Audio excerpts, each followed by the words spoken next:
Right now, it's time to bring in the frickin' frack of Nick and Knack, Tim, Luke, and Greg Schramm, the appraisal guys. Treasure Quest Appraisal Group. More information at tqag.com. But if you also want more information, you can go to our on-demand page, robinhoodradio.com. Click on demand, click on Appraise This, and we've got the links right there, pictures, telephone numbers, and all the dirt on the guys. Good morning, guys. Good morning. I'm going to have to read that because I want to know what kind of dirt's up there. I love dirt. All the info. Yeah. It's the 411. There he is. He's on the road again, ladies and gentlemen. Yes, on the he road is. again. Where are you heading to now? I'm heading to Miami Beach. Take me to Miami. That's the old joke. Yeah, I know. Oh gosh, I can remember Miami Beach. When I was a kid, I used to go there with my dad all the time. He used to perform at the Eden Rock. Yeah. That was always nice. We got the security guard fired there one night. All of us kids, we were swimming in the pool at night for some reason. I don't know why. And the security guard did his job and got us out of the pool. But it offended my dad, so he got the guy fired. So my mother threatened to leave and bring all the kids and walk out unless my dad apologized and got the guard rehired. And he got the guard rehired. When you're a kid, you remember stories like that. Sure. That's true. And then That's my mother, true love. then my mother beat the bejesus out of us. Anyway, good morning. Good morning. So, what do we want to talk about today? Tim posted something on his site that was really interesting. We've talked about this before. This pop artist, Space Invader. Yep. Is the one that uses all of the tiles, subway tiles. Yep. And but this time, what he used was actually Rubik's cubes to make a portrait of the Mona Lisa, and that actually went up for auction. And did it sell at Christie's, Greg, or Sotheby's? I'm not sure. I think it's sold. I do actually. It's sold at. Oh no, I don't. I'm sorry. I have the wrong thing up here. Oh, well, sorry. It was one of those. It sold at one of the major auction houses. And what's interesting is that he's branching out using different mediums. And I think a lot of artists who are known for certain things start changing because as Greg said, that he used a lot of tiles. And last year when we did our tour through parts of France and Italy, that we actually saw his works in the streets. And I think that a lot of what his notoriety and everything, because people are now taking them down off of the buildings and selling them, he needed to change formats. And I love the idea of this Rubik's Cube. So it was a bunch of different Rubik's Cubes that he used to create the image of the Mona Lisa. And it was actually 330 Rubik's Cubes it took. Yeah. And it weighs around 80 pounds, somewhere between 80 and 90 pounds. And the piece was actually originally done, though. He actually did the piece back in 2005. And what's interesting to me is they used this particular image for the as an exhibition in the 500th anniversary of the death of Leonardo da Vinci, and then they sold it afterwards. But I started to do some research on Space Invader to find out what other things he had done, and he invented this thing called this new format called Rubikism, Rubik Cubism. Yeah, Rubik Cubism, and there were several artists who one guy up in Canada who was doing similar things, and he actually did a Mona Lisa, and he used 315 Rubik's cubes to do the same portrait of Mona Lisa. The only difference is that the artist in Canada used Photoshop to pixelate to get his source images, and Space Invaders, which looks much more realistic, or closer to the real Mona Lisa, used a computer program. So he was able to be a little bit more exacting on the arrangement of all of the pieces, or all of the cubes. And I was just wondering whether or not they just used pieces of the Rubik's Cube, but no, they had to arrange all 300, and in his case 30 Rubik's Cubes in a specific pattern in order to get the image to come out like it is. So when you look at the piece when it's laying down flat, you can actually see the depth of the Rubik's Cube all the way around. So they are actually the size of a Rubik's Cube, but just the top surface is the Mona Lisa. And they did Bonnie and Clyde. He did Bonnie and Clyde. He did Charles Manson. He did some of the famous criminals of time, and he did rock stars. Who do you mean by he? Is that Invader or this? Invader, yes. Oh, Invader did. Wow. $520,000 that's very cool. $520,000 it sold for. Yes, it did. It did. And if you just go in and type in Rubik Cubism, the images are amazing.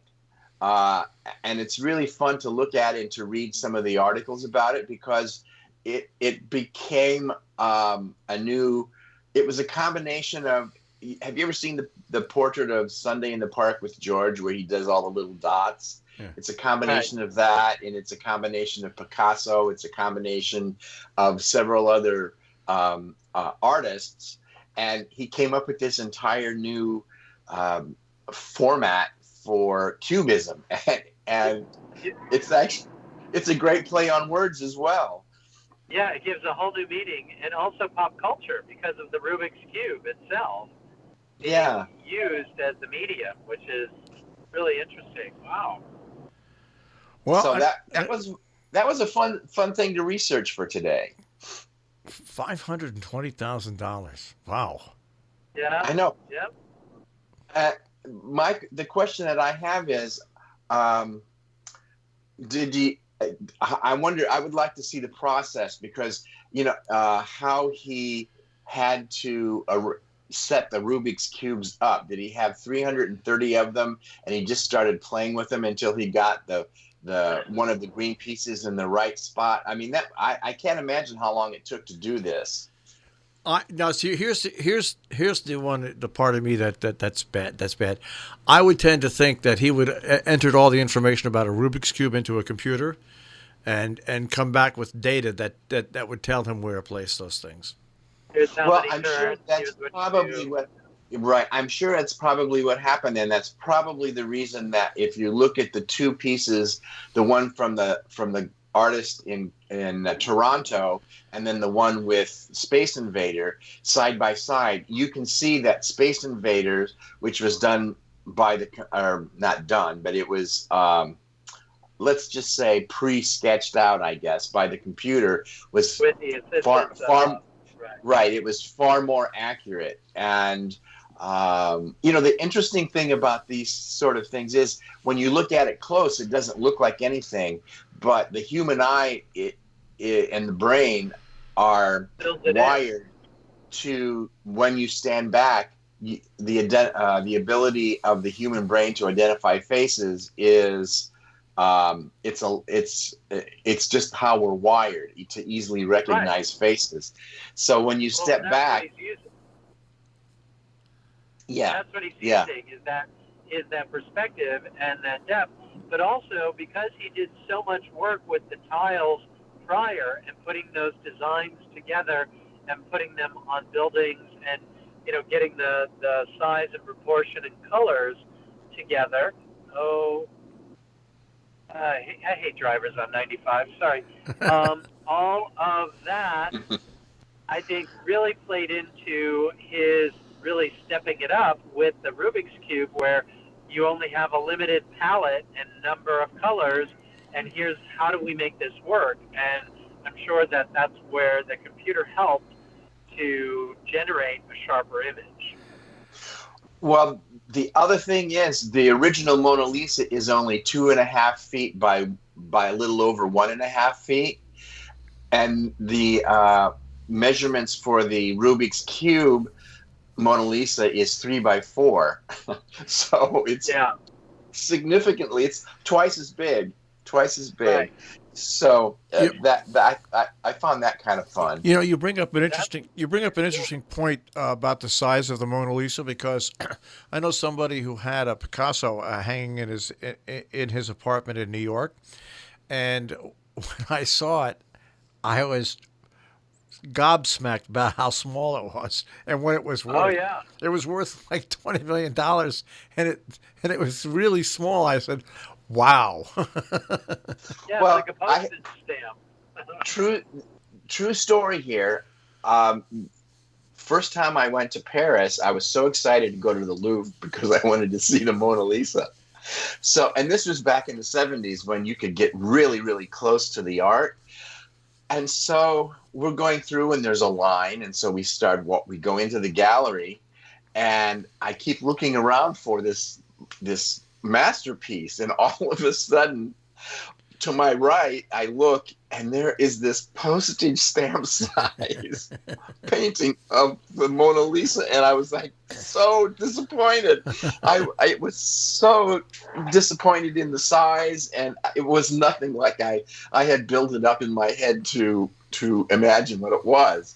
So but I literally, I could have reached out and touched it, but I'm sure I would have been arrested. But now you can't even get close to it. It's behind glass. It's, you can't even get near it. But perspective it's all in perspective. And when you see photographs of famous art,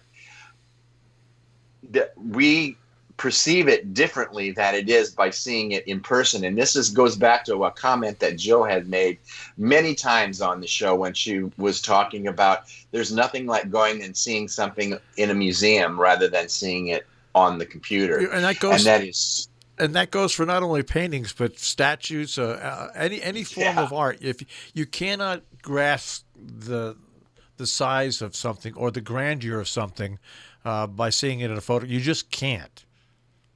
Well, and there again, going back to this Rubik's Cube Mona Lisa, because I know the Mona Lisa is so small, I thought, oh, well, he must have made it the same size as the Mona Lisa. Well, not so much. No. He made it 3 by 4.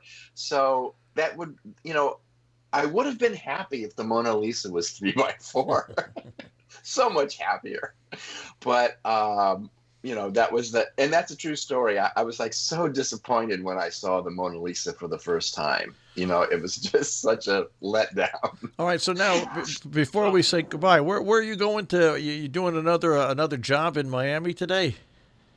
Yes, I'm doing it's an insurance appraisal of just a variety of different assets, and so it's I'll be down for the day and then drive back. I'll probably the joke is I'm in the car more than I'm on site usually when I go down to Miami. So, but, well, we have an exciting job that's coming up that's here in mid Florida, and it's a little unusual, but it's going to be fun. I can't really say too much about it right now, but once we get closer to it or get into the job, we'll be able to talk about it a little bit. But it's going to be a fun appraisal. So we're looking forward to that. That's coming up towards the end of the month. And I just posted my new podcast this morning is up. It's about mushrooms. That's for the Silver Chef, ladies and gentlemen. Yeah. Silver Chef. So that's going well. So We're rocking and rolling here. All right, guys. We'll speak to you next week. Have a safe trip back, Tim. Hey, thank you. Have a good week. Take care, guys. Take care, Marshall. Bye. Tim, Luke, and Greg Schramm, the appraisal guys, the frickin' frack of Nick and Knack with Appraise, TQAG.com on the web.